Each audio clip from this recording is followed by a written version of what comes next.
4.1 व्यापक राजनीतिक सिद्धांत या इसे पारंपरिक राजनीतिक सिद्धांत भी हम लोग कहते हैं, क्लासिकल पॉलिटिकल थ्योरी।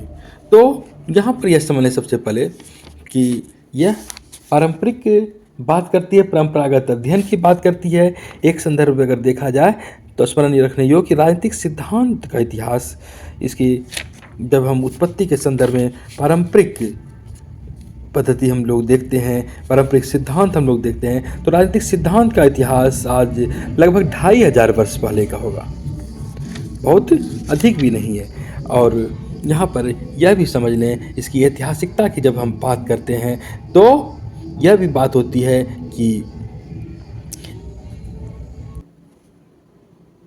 व्यापक अथवा पारंपरिक अथवा क्लासिकल राजनीतिक सिद्धांत प्राचीन यूनानी सभ्यता में सुकरात, प्लेटो और अरस्तु के लेखों में हमें उभरा दिखता है और जो यह 19वीं सदी के आरंभ तक जारी रहा। यहाँ पर यह बात भी समझने योग्य है कि परंपरागत राजनीतिक सिद्धांत मूलतः आदर्शात्मक विषय वस्तु पर केंद्रित थे और यही कारण है कि कई विद्वान यह मानते हैं कि केवल आदर्शात्मक राजनीतिक सिद्धांत ही राजनीतिक सिद्धांत होते हैं। कुछ परंपरागत राजनीतिक सिद्धांतों में अनुभविक तथ्यों का विश्लेषण भी सम्मिलित होता है, इसलिए अनुभविक विश्लेषण को राजनीतिक सिद्धांत के निर्माण के लिए एक आवश्यक शर्त मान लिया जाता है। जैसे कि आप ये समझ लें, परंपरागत राजनीतिक सिद्धांत का आदर्श प्लेटो, उन्होंने भी अपने समय की सामाजिक आर्थिक परिघटनाओं का ही सहारा लिया, उनसे परिचित थे, उनका अध्ययन किया और उनके बाद जो उन्हें समस्याओं का सार्वभौमिक हल समझ में आया उसको उन्होंने प्रतिपादित किया। उसके पास अनुभविक अध्ययन करने के लिए एक आवश्यक वैज्ञानिक उपकरण नहीं थे, लेकिन उन्होंने समाज का परीक्षण इस प्रकार किया कि समाज में व्याप्त समस्याओं के मूल कारण को समझ लिया गया और यही कारण रहा कि उन्होंने एक ऐसे राजनीतिक सिद्धांत को जन्म दिया जो आज भी उपयोगी और महत्वपूर्ण माना जाता है। प्लेटो ने मानवीय प्रकृति और राज्य के कार्यों का सूक्ष्म विश्लेषण किया, उससे उस समय की व्याप्त समस्या के मूल कारण को जाना, उसका उचित उपचार प्रदान तभी संभव हो पाया जब उसके पास यथार्थ के समाज के कार्यों का उचित एवं पर्याप्त ज्ञान था। और राजनीतिक सिद्धांत तब तक राजनीतिक सिद्धांत नहीं बन सकता जब तक वह परीक्षण और विश्लेषण पर आधारित उपलब्ध तथ्यों को एक विचारोत्तेजक मस्तिष्क द्वारा सैद्धांतिक संरचना में नहीं ढाल पाए और उसमें उसके सैद्धांतिकरण में सार्वभौमिकता का तत्व सम्मिलित न कर पाए।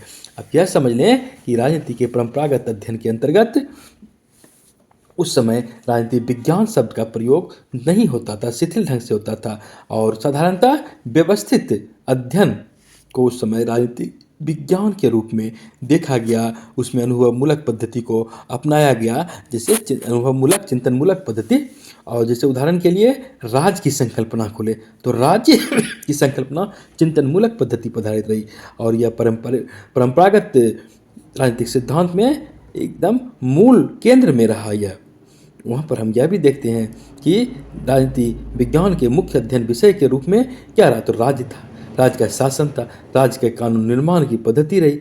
तो जैसे कि यही कारण रहा कि एक विद्वान हुए गार्नर, उन्होंने कहा था कि राजनीति विज्ञान का आरंभ और अंत राज्य से होता है। तो राज्य को परंपरागत राजनीतिक सिद्धांत में वरीयता दी गई, उसी को प्राथमिकता दी गई, उसी को केंद्र में रखा गया। और इसी तरह जैसे कि एक विद्वान हुए आरजी गेटल कहते हैं राजनीति विज्ञान के अंतर्गत राज्य के अतीत, वर्तमान और भविष्य तक राजनीतिक संगठन और राजनीति के मूल तत्वों का अध्ययन किया जाता है। तो इस तरह की बातें हुई। एक विद्वान बलनसली, उन्होंने भी किया राजनीतिक विज्ञान ऐसा विज्ञान है इसका सरोकार राज्य से, जो राज्य को इस दृष्टि से जानने समझने का प्रयत्न करता है, जो उसके आधार तत्व क्या है, उसका मूल स्वरूप क्या है, उसकी अभिव्यक्ति किन किन विविध रूपों में होते हैं, उसका विकास कैसे हुआ। तो यहाँ पर हम देखते हैं कि परंपरागत व्यवस्था में, परंपरागत चिंतन में यहाँ पर राज्य की प्रधानता रही और इसका कारण था कि राज्य की गतिविधि को वरीयता दी गई, जो हालांकि बाद में नहीं दिखता है।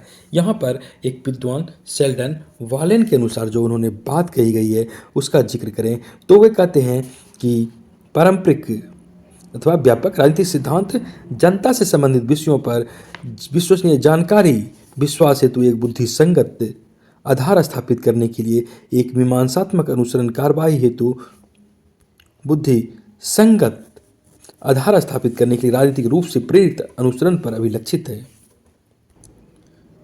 उस अवस्था में राजनीति को जनता के लिए जनसाधारण के साथ पहचानने का प्रयास किया गया। कॉमनवेल्थ के मध्य युगीन प्रयोग में भी उसकी भागीदारी का संकेत करते दिखते हैं, जहाँ पर कि साझेदारी के रूप में लोगों के बीच सर्वमान्य सी दिखती है। और यह भी समझ लें कि पारंपरिक राजनीतिक सिद्धांत में इसकी मूल विश्लेषण इकाई राजनीतिक समष्टि रही, निकाय नैतिक रही और कार्यकलाप विश्वास क्या आधार रहा। युद्ध, शिक्षा, धार्मिक प्रथाओं से जोड़कर संबंधों में उन्हें शामिल करते हुए सामाजिक वर्गों के बीच, शासक एवं शासितों के बीच उत्कृष्ट और निकृष्ट के रहे। विश्वास जैसे कि न्यायशीलता, समानता, प्राकृतिक नियम, ये सब संदर्भ हमें देखने को मिलते हैं। पारंपरिक राजनीति सिद्धांत ने अपने आप को राजनीतिक समष्टि से जोड़ा।